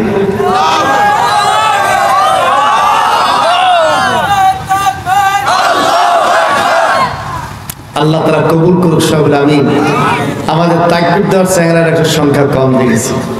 হ্যাঁ, কি বাজার ভাইরা আমার, আসুন এবারে সেই হাদিসটার কথা বলি। এ বাবা নাল জামা, এতে তো ভটভট করে দেখা যায়, এবারে তুই কই যাস? এ বাবা বসেন বসেন। এই এত বড় একটা মোটা চেহারা, কেমন এত সকালে পেশাব করি বাজার দেখায়? কি কাণ্ড এবার রে! এইরকম কোন ডায়াবেটিস চেহারা আছেন নাকি? হ্যাঁ ভাইজান, আপনারা কয়েকজন তখন থেকে দাঁড়িয়ে খালি শুনেছেন, আরে বসি শুনলেই তো হয় ভাই, এই পাইটা আগায়, তাইলে আর দেখার দেখতেও ভালো দেখা যায়। আর বসেন তো, বসেন, আইসেন, আর না হলে এই পাশে চেয়ারত বসেন, আসেন, কোনো অসুবিধা নেই, বসেন তো, আল্লাহ ভরসা। আর এই পাশে একজন দুইজন দাঁড়িয়ে আছে, আরে কোটে যাই রে বাবা, এখন সালাম চলুন করে দেখেছে যাওয়ার জন্য। এই যে বৈশ ওয়াজ যখন শুনবেনি তার দাঁড়িয়ে শুনবার দরকার আছে কি? শুনে দরকার আছে? আল্লাহ নবী জানাই দিলেন ওয়ান সাওবান রাদিয়াল্লাহু তাআলা আনহু قال মাওলা রাসূলুল্লাহ সাল্লাল্লাহু আলাইহি ওয়াসাল্লাম ইসাবাতান মিন উম্মতি আহরাসাহুমাল্লাহু মিনান নার ইসাবাতুন তাবুসুল হিন্দা ওয়া ইসাবাতু তাকুনু মা ঈসা ইবনে মারইয়াম আলাইহিমাস সালাতু ওয়াস সালাম রাবাহুন নিসাই আও কামা ক্বালা আলাইহিস সালাতু ওয়াস সালাম। কথা আমার না রাসূলের? হযরতে সাওবান রাদিয়াল্লাহু তাআলা আনহু থেকে বর্ণিত, হযরতে সাওবান রাদিয়াল্লাহু তাআলা আনহু থেকে বর্ণিত, তিনি মাওলা রাসূলুল্লাহ সাল্লাল্লাহু আলাইহি ওয়াসাল্লাম আল্লাহ রাসূলের একটা দাস ছিলেন। হযরতে সাওবান রাদিয়াল্লাহু তাআলা আনহু, ভাইজান ভালো করে শুনে নেন, তিনি হাদিসটা বর্ণনা করছেন। আল্লাহ রাসূল বলেছেন যে সেই সময় ইসাবাতান মিন উম্মতি, আমার উম্মতের ভিতরে দুইটা গ্রুপ হবে। কয়টা? আমার উম্মতের ভিতরে ইসাবাতানে দুইটা জায়গায় দুইটা গ্রুপ হয়ে যাবে। এই দুইটা গ্রুপ যুদ্ধ করবে, হিন্দুস্তানের বিরুদ্ধে একটা গ্রুপ যুদ্ধ করবে। ওয়া ইসাবাতানি মিন উম্মতি আহরাজাহুমুল্লাহু মিনান নার, যে দুইটা গ্রুপ যুদ্ধ করার কারণে আল্লাহ তাআলা তাদের জন্য জাহান্নামের আগুনটাকে হারাম করে দেবেন। কিসের আগুন? জাহান্নামের আগুন। এই বেচারাদের জন্য জাহান্নামের আগুন হারাম। দুইটা যুদ্ধ হবে। এই যুদ্ধের যোদ্ধা যারা হবে, এই যোদ্ধাদেরকে আল্লাহ তাআলা জাহান্নামের আগুন থেকে বাঁচিয়ে দেবেন, বিনা হিসাবে জান্নাত দিয়ে দেবেন। সাহাবারা বললেন সেই দুইটি যুদ্ধ কি হবে? একটা হলো ইসাবাতুন তাগুজুল হিন্দা, একটা হলো হিন্দুস্তানের বিরুদ্ধে মুসলমানদের সেই সময় যুদ্ধ হবে। হিন্দুস্তানরা মুসলমানদের যখন শত্রুতা হবে, এই শত্রুতা বশত হিন্দুস্তানের বিরুদ্ধে যুদ্ধ হবে। সেই যুদ্ধে সেই ভারতের বিরুদ্ধে, ইন্ডিয়ার বিরুদ্ধে যারা অবস্থান করবে, আল্লাহ রাব্বুল আলামিন তাদেরকে জাহান্নাম থেকে বাঁচায় বিনা হিসেবে জান্নাত দিয়ে দেবেন। আর যারা সেই ভারতের পক্ষ অবলম্বন করবে, ভারতে গিয়ে আশ্রয় প্রশ্রয় নেবে, এক জালেমের সাথে আরেক জালেম যখন হাত মেলাবে, আল্লাহ তাআলা তাদেরকে জাহান্নাম দিয়ে ছাড়বেন, জান্নাত তাদের কপালে জুটবে না। আল্লাহ নবী বললেন এই দুইটি দল, তার একটা হলো স্থানীয়ভাবে প্রাচ্য এশিয়া মহাদেশের একটি ভারত উপমহাদেশে এই যুদ্ধটা হয়ে যাবে। ভাইরা আমার, আজকে ভারতের সঙ্গে মুসলমানদের সম্পর্কের এই অবস্থাটা টানা হেঁচড়া যেটা চলছে, আমরা দেখতেছি মুসলমানদের একটা দল থেকে তারা আশ্রয় দিচ্ছে, প্রশ্রয় দিচ্ছে, তারা সেইখানে কলকাঠি নাড়তেছে মুসলমানদের মাঝে যুদ্ধ বাঁধার জন্য। তাদের মুসলমানদের মাঝে ইসকনকে উস্কায় দেওয়া হচ্ছে একবার, অমুককে উস্কায় দেওয়া হচ্ছে একবার, সাম্প্রদায়িক দাঙ্গা সৃষ্টির জন্য কাজ করছে তারা একবার, বাবরি মসজিদ ভেঙে ফেলা হচ্ছে একবার, মন্দিরগুলিতে আঘাত করে তারা আবার মুসলমানদের ঘরে চাপাতে চাচ্ছে, মূর্তি ভেঙে মুসলমানদের ঘরে চাপাতে চাচ্ছে। আর যে স্বৈরতন্ত্র এতদিন যাবত জেগে বসেছিল বাংলাদেশে, তাকে আশ্রয় প্রশ্রয় দিয়ে সেই স্বৈরতন্ত্রই সেখান থেকে কলকাঠি নাড়তেছে ভারত এবং বাংলাদেশের মাঝে, মুসলমান এবং হিন্দুদের মাঝে দাঙ্গা তৈরি করে যুদ্ধ করার জন্য। ভাইরা আমার, এই যুদ্ধ যদি এক সময় ভারতের বিরুদ্ধে বেঁচে যায়, বলেন তো ইমানের দাবি হিসাবে আপনি সেই যুদ্ধে ভারতের পক্ষে থাকবেন না বাংলাদেশের পক্ষে? কার পক্ষে? বাংলাদেশের পক্ষে। সেই যুদ্ধে মুসলমানদের পক্ষে, বাংলাদেশের পক্ষে কারা কারা থাকবেন? দুহাত তুলে আল্লাহকে দেখায়।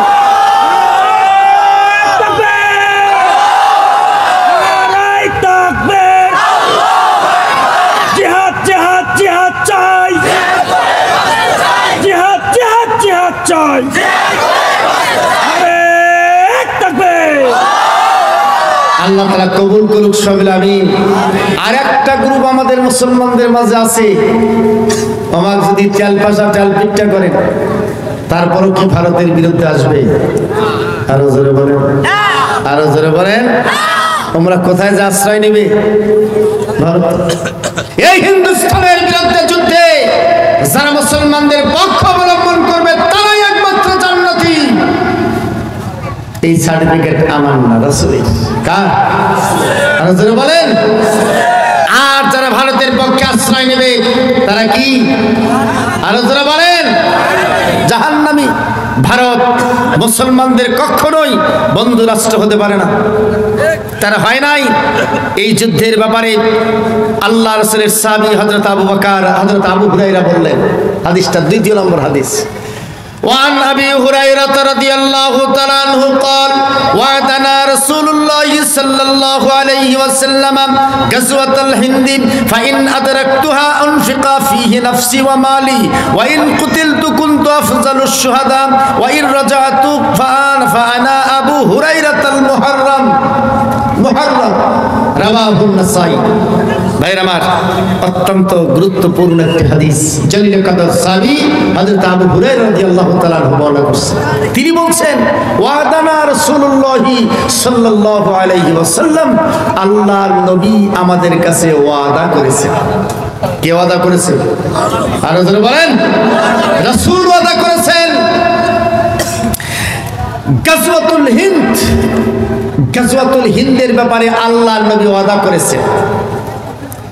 আর বলছেন হযরত আবু হুরায়রা রাদিয়াল্লাহু তাআলা আনহু বলেন, গাজওয়াতুল হিন্দের ব্যাপারে আল্লাহর নবী এমন একটা ধারণা আমাদেরকে দিলেন, আমরা সবাই সাহাবারা আশ্চর্য হলাম।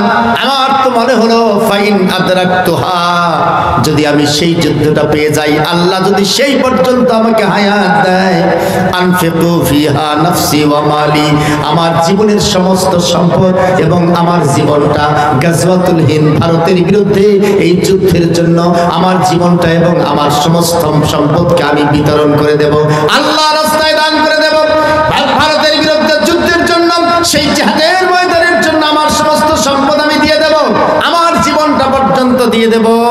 আল্লাহ রাসূল বললেন, আল্লাহ রাসূলের সাহাবী বললেন ওয়াইন কুতিলতু কুনতু আফজালুশ শুহাদা, আল্লাহ রাসূল বলেছেন যদি কেউ গাজওয়াতুল হিন্দের ভিতরে হিন্দুস্তানের ষড়যন্ত্রের মাধ্যমে হত্যা হয়, শাহাদাত বরণ করে, সেই হবে আফজালুশ শুহাদা, এই পৃথিবীর সর্বোত্তম শহীদ। বলেন সুবহানাল্লাহ। কি শহীদ? আর একটু জোরে বলেন, আর একটু জোরে বলেন। এই সর্বোত্তম শহীদ হওয়ার এই মানসিকতা নিয়েই ভারতের বিরুদ্ধে আজকে আমাদেরকে অবস্থান নিতে হবে। যে ভারত আমাদের বন্ধু নয়, যে ভারত আমাদেরকে পানিতে মারে, যে ভারত আমাদের টিবাই মুখ বাদ দিয়ে গোটা দেশকে মরুভূমিতে পরিণত করতে চায়, বন্যার সময় আবার সেই ভারত বাংলাদেশকে ডুবাই দিতে চায়, যে ভারত বাংলাদেশে উপনিবেশিক শাসন সৃষ্টি করতে চায়, বাংলাদেশে তার বাজার তৈরি করতে চায়, সেই ভারতের চক্ষুকে কখনোই মুসলমানরা ভয় পায় না। আমাদের দেশের এক শ্রেণীর ষড়যন্ত্রকারী, এক শ্রেণীর জালেম, এক শ্রেণীর স্বৈরাচারী একমাত্র তাদেরকে জায়গা দিতে পারে, যাদের ভিতরে এক তিল পরিমাণ ঈমান আছে, তারা কখনোই ভারতকে তাদের মনের ভিতরে জায়গা দিতে পারে না। ঠিক কিনা বলে? ধন্যবাদ। এটা আল্লাহ রাসূল বলেছেন আফজালুশ শুহাদা। এই হাদিসটা পড়ার পরে আমার নিজেরই একটা পরিবর্তন সৃষ্টি হয়েছে। এটা কি করে সম্ভব? আল্লাহ রাসূলের পরে আফজালুশ শুহাদা হয়? এটা শুধুমাত্র একমাত্র কেবলমাত্র হিন্দুস্তানের যারা বিরোধিতা করে, তাদের ষড়যন্ত্রে যারা শহীদ হয়েছে আজকে বাংলাদেশে, সেই সময়ে টিবাই মুখবাদের বিরুদ্ধে আন্দোলন করতে গিয়ে, সেই সময়ে ভারতের বিরুদ্ধে বক্তৃতা করতে গিয়ে, ভারতের সমস্ত ষড়যন্ত্র রুখে দেওয়ার জন্য লং মার্চ করার কারণেই আজকে ইসলামী আন্দোলনের শিফা সালার, বাংলাদেশের ইসলামী আন্দোলনের প্রতিষ্ঠাতা, ইসলামী আন্দোলনের গুরু আল্লামা মতিউর রহমান নিজামীকে শহীদ করে দেওয়া হয়েছে। ঠিক কিনা বলে? সেই ষড়যন্ত্রের অংশ হিসাবে আলী আহসান মোহাম্মদ মুজাহিদকে শাহাদাত বরণ করতে হয়েছে। আল্লামা সাঈদীকে 13টি বছর জেলখানার ভিতরে ধুকে ধুকে মরে ইনজেকশন প্রয়োগের মাধ্যমে তাকেও শহীদ করে দেওয়া হয়েছে। এই সমস্ত ষড়যন্ত্রের মূল নায়ক ছিল ভারত। ঠিক কিনা বলে? স্বৈরতান্ত্রিক সরকার ছিল তাদের হাতিয়ার। হাসিনার সরকার, তারা ছিল মাত্র নামে হাতিয়ার। কাম করেছে কারা? দাদা বাবু। কারা করেছে? আর বলেন। এজন্যই আমরা বলি আজকে বাংলাদেশে যে ইসলামী আন্দোলনের নেতৃবৃন্দ ভারতের বিরুদ্ধে বিরোধিতা করতে গিয়ে শাহাদাত বরণ করেছে, এরাও বাংলাদেশের মাটিতে আফজালুশ শুহাদা, সর্বোত্তম শাহাদাতের মর্যাদা পেয়েছে তারা। ঠিক কিনা বলেন? আলোচনা বলেন ঠিক কিনা? ভাইরা আমার, وإن رجعت فأنا أبو هريرة المحرر। আল্লাহ নবীর সাহাবী হযরত আবু হুরায়রা বললেন, সেই যুদ্ধে যদি আমি শহীদ না হই, যদি আমি সেই যুদ্ধে অবস্থান করতে পারি, পক্ষ অবলম্বন করতে পারি একমাত্র মুসলমানদের, সেই দিন ভারতের বিরুদ্ধে যদি শুধুমাত্র পক্ষ অবলম্বন করি, তাহলে আমি যদি শহীদ না হই, আল্লাহ তাআলা তারপরেও আল্লাহর নবীর ঘোষণা হলো, ফাআনা আবু হুরায়রাতাল মুহাররার, আবু হুরায়রা তুমি যদি সেই যুদ্ধে অংশগ্রহণ করে শহীদ না হও, শুধু পক্ষ অবলম্বন করতে পারো, তারপরেও জাহান্নামের আগুন থেকে তোমাকে আল্লাহ তাআলা বাঁচায় দেবে। আরেকটু জোরে বলেন সুবহানাল্লাহ। কিসের আগুন থেকে? জাহান্নামের আগুন থেকে তোমাকে বাঁচাবে।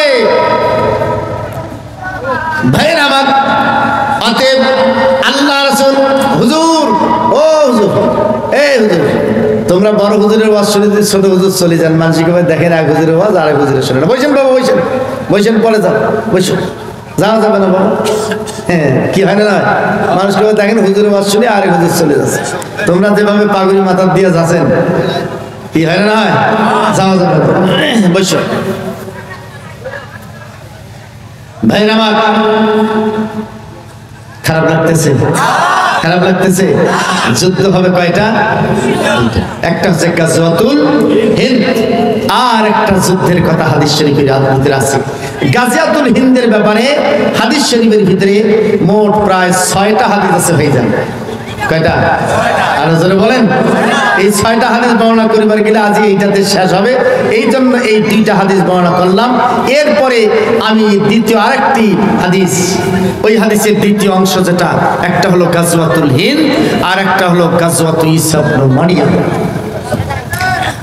ভাইরা আমার, ভারতের বিরুদ্ধে হবে গাজওয়াতুল হিন্দ, আর কিয়ামতের আগে গোটা পৃথিবীর বিরুদ্ধে আরেকটা যুদ্ধ হবে, যেই যুদ্ধে অংশগ্রহণ করলে আল্লাহ তাআলা বিনা হিসাবে জান্নাতে দেবেন। সেই যুদ্ধটা হবে হযরত ঈসা আলাইহিস সালাম চতুর্থ আসমানে আছে। ভাইরা আমার, সেই চতুর্থ আসমান থেকে কিয়ামতের আগে আল্লাহ তাআলা তাকে শূন্য 2টি হাত দিয়ে এই পৃথিবীতে পাঠিয়ে দেবেন। হযরত ঈসা আলাইহিস সালাম আসবেন, যখন দাজ্জাল গোটা পৃথিবীতে মুসলমানদের উপরে নির্যাতন নিষ্পেষণ করবে, দাজ্জালের এই নির্যাতনে সমস্ত মুসলমানরা অতিষ্ঠ হয়ে যাবে। সেই দিন একটা অবস্থার তৈরি হবে, গোটা পৃথিবী 2টা ভাগে ভাগ হয়ে যাবে।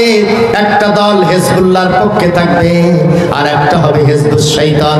ভাইজান, হিজবুল্লাহর পক্ষে সেই দিন মুসলমান রাষ্ট্রগুলো ঐক্য হবে, আর হিজবুশ শয়তানের পক্ষে থাকবে আমেরিকা, তারপরে থাকবে রাশিয়া, তারপরে থাকবে চীন, তারপরে থাকবে জার্মান, তারপরে থাকবে ব্রিটেন, তারপরে থাকবে ভারত। এই সমস্ত পরাশক্তি সেই দিন হিজবুশ শয়তানের দলে ঐক্যবদ্ধ হয়ে যাবে।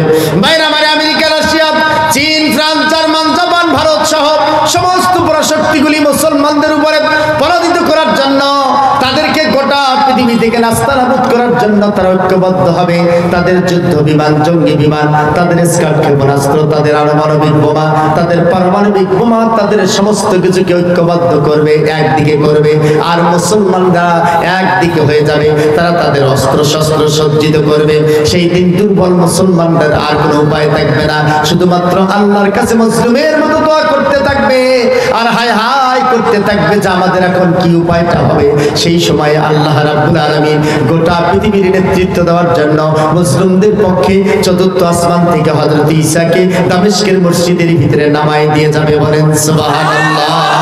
আসরের নামাজের সময় হযরত ঈসা আলাইহিস সালাম আসরের নামাজের সময় এই পৃথিবীতে তাকে নামায় দিয়ে যাওয়া হবে। হযরত ঈসা যখন পৃথিবীতে আসবেন, সেই সময়ে পৃথিবীতে আসার সময়ে হযরত ঈসা 2টি খালি হাত ধরে পৃথিবীতে চলে আসবেন। ভাইজান, আল্লাহ রাব্বুল আলামিন নিজে জানায় দিলেন কোরআন কারীমের ভিতরে, সেই দিকে ইঙ্গিত করে বলেছেন, ওয়া মাকারু ওয়া মাকারাল্লাহ ওয়াল্লাহু খায়রুল মাকিরিন ইয ক্বালাল্লাহু ইয়া ঈসা ইন্নী মুতাওয়াফফিকা ওয়া রাফি'ুকা ইলাইয়া ওয়া মুতাহহিরুকা মিনাল্লাযীনা কাফারু ওয়া লাযীনা ইত্তাবাউকা ফাওকাল লাযীনা কাফারু ইলা ইয়াউমিল কিয়ামাহ।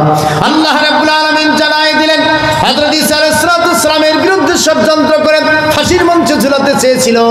আল্লাহ কারাগারের সাতকে ফাটায় হযরত ঈসাকে চতুর্থ আসমানে নিয়ে গেছেন। ভাইরা আমার, হযরত ঈসা দ্বীনের কারণে, আল্লাহর দিন প্রতিষ্ঠার কারণে সেই সময় ইহুদিরা স্বৈরতন্ত্র চালু করেছিল, জোর যার মুল্লুক তার, মুসলমানদের উপরে নির্যাতন নিষ্পেষণ করেছিল।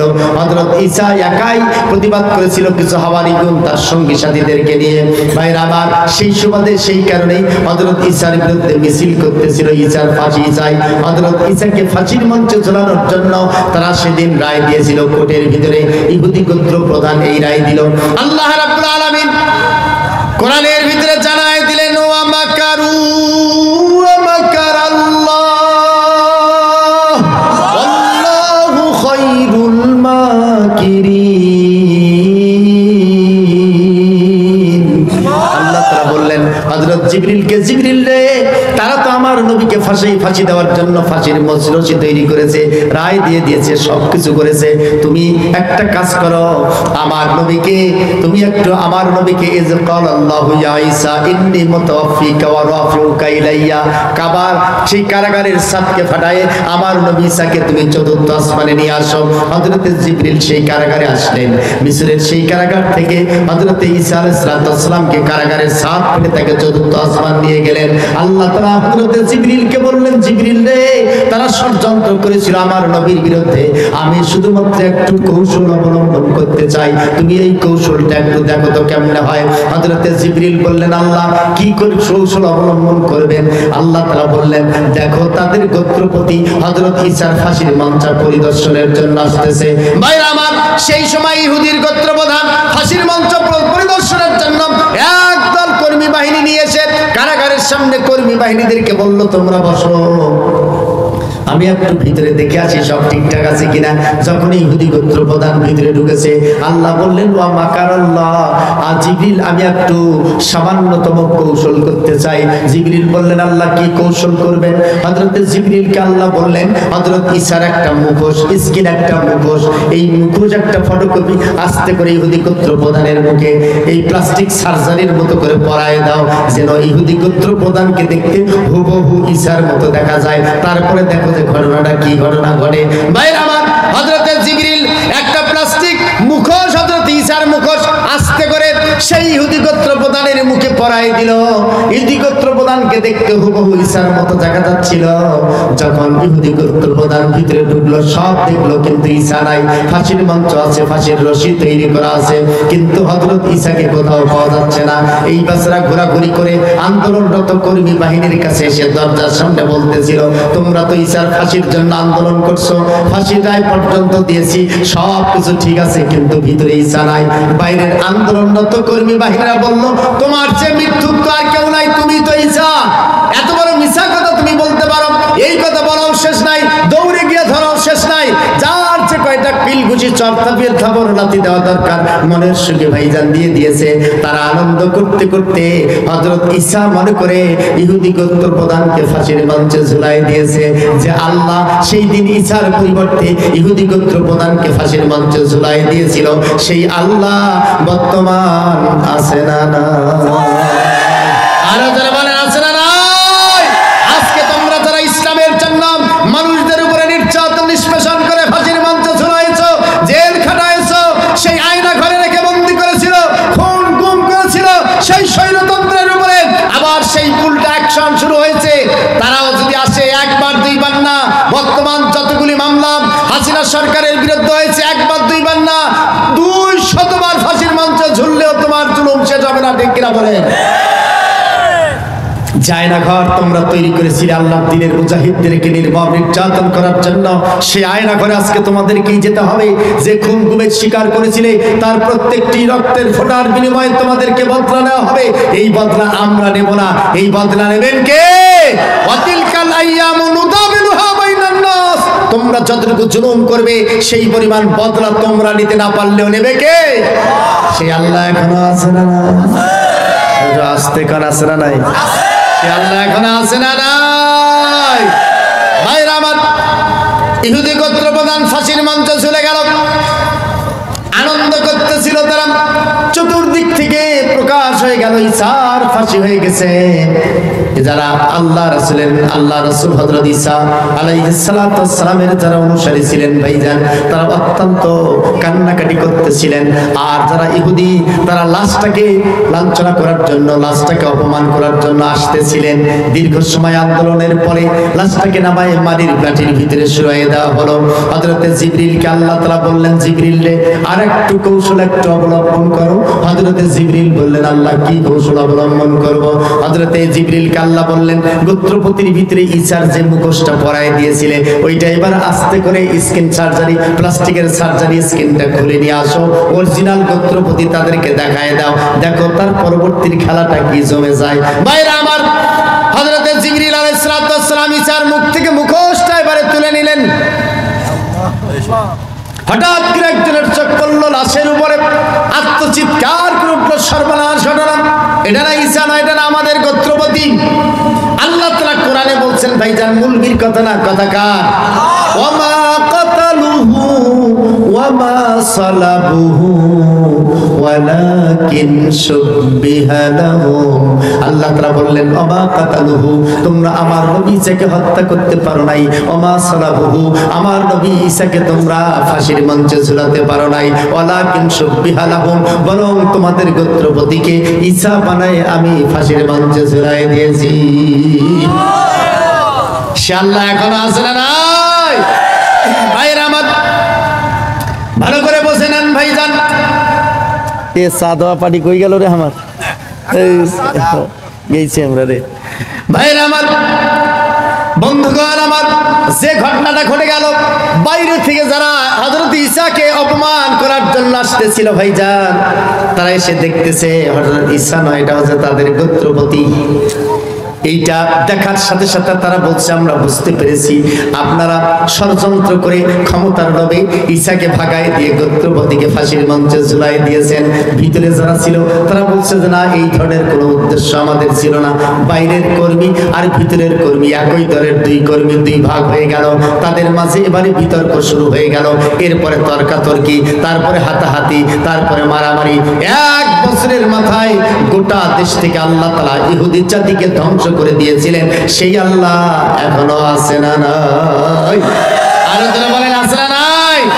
5ই আগস্টের যে ক্ষমতা, কথা বলা যায় না, তাফসীর মাহফিলে এসে খবরদারি করে 144 ধারা জারি করে, পুলিশও ফোন করে ভাইজান যতগুলা বিএনপি আর জামাতের নেতা লেখা আছে, আমার মনে হয় 5 তারিখের আগে হলে চেরাগালি বদনামিয়া নেতারাই থানায় ফোন করে 2 গাড়ি পুলিশ নিয়ে আসতো। ঠিক কিনা বলেন? বলেন ঠিক কিনা? এতক্ষণ এটা জামাতি থাকে, কি কাণ্ড এগুলো! হ্যাঁ, এদের ঠেলায় বাস বাসা যাইতে না ভাইজান। এই পরিবর্তন আজকে তারা আছে, আরো যারা বলেন আছে, একটা চুপ শিখেছে ভাইজান, চুপ শিখেছে। কি হয় কিনা? এটাই বাস্তব। তারা যদি এই অন্যায় অবিচার জুলুমটা না করতো, একই দিনে 300 এমপি দেশ থেকে পালায় যায়। এটা বিরল দৃষ্টান্ত রে ভাই, বিরল দৃষ্টান্ত। এই দৃষ্টান্ত ঘটেছিল আজ থেকে 810 বছর আগে। কত বছর আগে? 810 বছর আগে এই বাংলার জমিনে ঘটেছিল। সেই ইতিহাস আপনাদের মনে করে দিতে চাই। ভারতীয় উপমহাদেশে আপনারা একটা লোকের নাম শুনেছেন, যে লোকটার নাম হলো ইখতিয়ার উদ্দিন মোহাম্মদ বিন বখতিয়ার খলজি। শোনেন নাই নাম?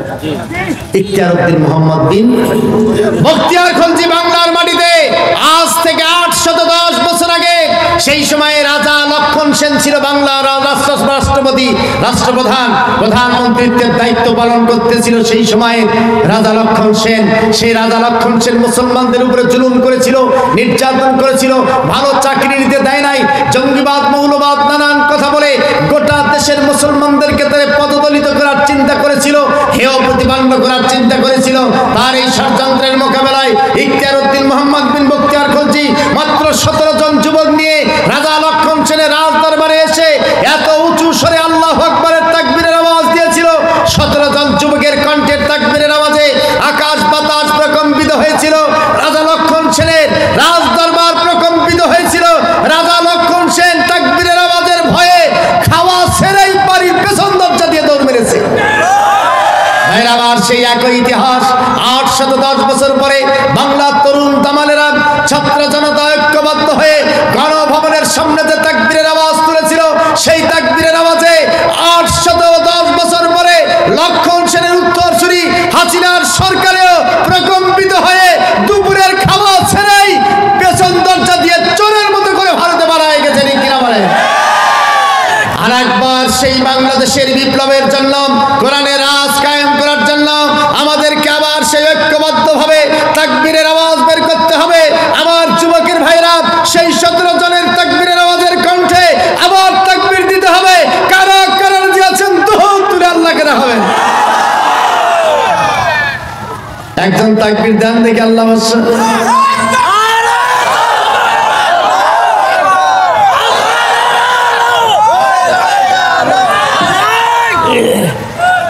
সম্মানিত ভাইরা, আল্লাহ তাআলা আমাদেরকে কবুল করুক, সবাই আমিন। আর একটু জোরে বলেন আমিন। আর 15 মিনিটের মতো আলোচনা হবে ইনশাআল্লাহ। ভাইরা আমার, সর্বশেষ যে কথাটা বলতে চাই, ভালো করে শুনে নেবেন। হযরত ঈসা 4র্থ আসমানে চলে গেছে। কিয়ামতের আগে গাজওয়াত ঈসা ইবনে মারইয়াম, ওই যে সমস্ত পরাশক্তিগুলি ঐক্যবদ্ধ হয়েছে, মুসলমানরা হাহাকার শুরু করেছে। আল্লাহ তাআলা দামেস্কের মসজিদে আসরের সময় নামায় দেবেন। বলেন সুবহানাল্লাহ। জনগণ তাকে জাতির নেতৃত্ব দেবেন। খালি 2টি হাত নিয়ে হযরত ঈসা কেমনে এই পরাশক্তিগুলিকে পরাজিত করবেন, কিছু মুসলমান এটা বিশ্বাসই করতে পারবে না। বর্তমানেও বিশ্বাস করে না যে ভারতকে বাংলাদেশ পরাজিত করবে। বিশ্বাস করে? আর জোরে বলেন, করে?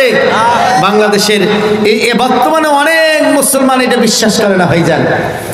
সেই দিনও হযরত ঈসা আলাইহিস সালাম বিজয় লাভ করবে, এই বিশ্বাসটা অনেক মুসলমানই সেই দিন করবেন না ভাইজান। কিন্তু আল্লাহ রাসূলের একটা হাদিস, এই হাদিসটা আপনাদেরকে না বললেই অতৃপ্ত মনে হচ্ছে। আল্লাহ রাসূলের হাদিসটা হলো যে সেই দিন যখন হিন্দুস্তানের বিরুদ্ধে যুদ্ধ হবে, ইফতাহুল্লাহু আলাইহিম হাত্তা ইয়াতু বিমুলুকিহিম মুগাল্লালিনা বিসসালাসিল। এই কথাটুকু আল্লাহ রাসূল বলছেন, ভবিষ্যৎবাণী দিয়েছেন যে যেই দিন হিন্দুস্তানের বিরুদ্ধে মুসলমানদের যুদ্ধ হবে, এই যুদ্ধে মুসলমানরা বিজয় হবে। হিন্দুস্তানের সমস্ত নেতাদেরকে ডান্ডা বেরি পরায় টেনে হেসড়ে এনে জেলখানার ভিতরে ঢুকাবে। এই কথা আমার দ্বারা চলে যায়। আর জোরে বলেন কার? বিশ্বাস হয়তো আপনাদের। ঠিক সেই দিন 2টি হাত দিয়েছি, গোটা পৃথিবীর মুসলমানদেরকে পরাজিত করবেন কেমনে, সেটা আল্লাহ কোরআনে বলছেন, মুলবির কথা না। কোরআন করলে তো বিশ্বাস হবে ভাইজান, হবে। আন্নী আখলুকু লাকুম মিনাত তিনি কাহাইয়াতিত তাইরি ফাআনফুখু ফীহি ফায়াকুনু তায়রাম বিইذنিল্লাহ ওয়া উবরিউল আকমাহা ওয়াল আবরাস ওয়া উহইল মাউতা বিইذنিল্লাহ ওয়া উনাব্বিউকুম বিমা তা'কুলুনা ওয়া মা তাদখিরুনা ফি বুয়ুতিকুম। আল্লাহ রাব্বুল আলামিন জানাই দিলেন সেই দিন যে অবস্থাটা হবে। আল্লাহ তাআলা বললেন, ইন্নী আন্নী আখলুকু লাকুম মিনাত তিনি কাহাইয়াতিত তাইরি ফাআনফুকু ফীহি ফায়াকুনু তায়রাম বিইذنিল্লাহ। আল্লাহ তাআলা হযরত ঈসা আলাইহিস সালামের হাতের ভিতরে ম্যাগনেট পাওয়ার দিয়ে দেবেন ভাইজান। কি পাওয়ার? আর জোরে বলেন। গোটা পৃথিবীর সবচেয়ে বড় পাওয়ার হলো চুম্বক শক্তি, ম্যাগনেট পাওয়ার। আপনি একটা কথা চিন্তা করেন, বিজ্ঞান কত বড় উন্নত। কথাই ফোনটা দিয়ে আপনি এটি করছেন, আমেরিকায় চলে যায়। কি করে সম্ভব এটা ভাইজান? কোন তার আছে? কি করে যায় এটা? টোটাল ম্যাগনেট পাওয়ার, চুম্বক শক্তির মাধ্যমে যায়। বৈদ্যুতিক শক্তির মাধ্যমে স্যাটেলাইট পাঠিয়ে দিয়েছে, ওটা ওখানে ঘুরতেছে, ছবি ধারণ করতেছে, আমরা দেখতেই পাচ্ছি না। কি দিয়ে? ম্যাগনেট পাওয়ার, চুম্বক শক্তি। ভাই আমার, আরে কত কথা রে ভাই। নাসার বিজ্ঞানী নতুন তথ্য একটা লেটেস্ট, নাসা বিজ্ঞানী যারা গবেষণা করেন, পড়াশোনা করেন, বিভিন্ন গুগলে, বিভিন্ন জার্নালে এগুলিকে নাড়াচাড়া করেন, অনেকে এটা বলতে পারবেন ভাইজান। বর্তমান বিশ্বে সবচেয়ে টপ বিজ্ঞানী হচ্ছে নাসা, যারা চাঁদে লোক পাঠাইছিল, মঙ্গল গ্রহে লোক পাঠাইছিল, তাই না? নাসা, এই নাসা বিজ্ঞানী বর্তমানে একটা যন্ত্র আবিষ্কার করতে চাচ্ছে এই আয়াত থেকে। বলেন সুবহানাল্লাহ। যে যন্ত্রটার নাম তারা দিয়েছে জ্যাম। কি দিয়েছে? জ্যাম। জ্যাম মানে হলো সেটা এমন একটি পাওয়ারফুল ম্যাগনেট, চুম্বক, যেখানে রাখলে এই মোবাইলটা জ্যাম হয়ে যাবে, মোবাইল চলবে না, অচল, মাইক চলবে না, বোম ফুটবে না, গাড়ি ঘুরবে না, পৃথিবী অচল হয়ে যাবে। এটাকে বলা হয় জ্যাম। গুলি ছুড়বেন, গুলি বের হবে না, ওই চুম্বক টেনে ধরেছে, সমস্ত লৌহ শক্তিকে জ্যাম করে দেবে। চিন্তা করেন তো কি বুদ্ধিটা তারা করতেছে। যেমন চীন একটা বুদ্ধি করছে। চীন তারা চিন্তা করছে ভারত প্রশান্ত মহাসাগর, এইটার সঙ্গে চীনের একটা সম্পর্ক আছে। তারা নিচে একটা ড্যাম তৈরি করতে চাচ্ছে, রাবার। ওই রাবারটাকে ফুলাবে তারা, বেলুন ফুলে না, ফুলে না, ওই রাবারটাকে তারা ফুলাবে, ফুলে পানি অন্তত পক্ষে 20 ফিট পর্যন্ত উঁচু করে রাখবে রাবারের ড্রাম দিয়ে। আপনারা যারা পঞ্চগড়ে গেছেন, ওখানে একটা নদীতে রাবার ড্রাম দিয়েছে তারা পরীক্ষামূলকভাবে, দেখেছেন বোধহয় অনেকে। এটা পুলের মতো, পানি আটকানো যায় রাবার ড্রাম দিয়ে। তারা চিন্তা করছে যে আমরা পাহাড়ের সাগরের নিচে রাবার ড্রাম দিয়ে পানি আটকায় ফেলবে, 20 ফিট পর্যন্ত পানি উঁচু করবে। যেই দিন ভারত যদি তাদের বিরুদ্ধে কোনো অ্যাকশনে যায়, আস্তে করে বাতাস ফুলে দেবে, সমস্ত রাবারের বাতাস বের হয়ে 20 ফিট পানি একসাথে ভারতের ভিতরে আসলে গোটা ভারতের একটা লোক বেঁচে থাকবে না। চিন্তা করেন কি মাথার বুদ্ধি করছে। মানুষ বাঁচার চেয়ে মারার পরিকল্পনাটাই তাদের বেশি। আমেরিকার নাসা চিন্তা করছে না, বর্তমান বোম চলে, এরোপ্লেন চলে, আগুন বোমা চলে, স্কার্ট ক্ষেপণাস্ত্র চলে, এগুলিকে অচল করে দিতে হবে। কি করা লাগবে? জ্যাম তৈরি করতে হবে। কেন জ্যাম তৈরি করবে? এই আয়াত থেকে তারা এই গবেষণা করতে তুলে ধরেছে।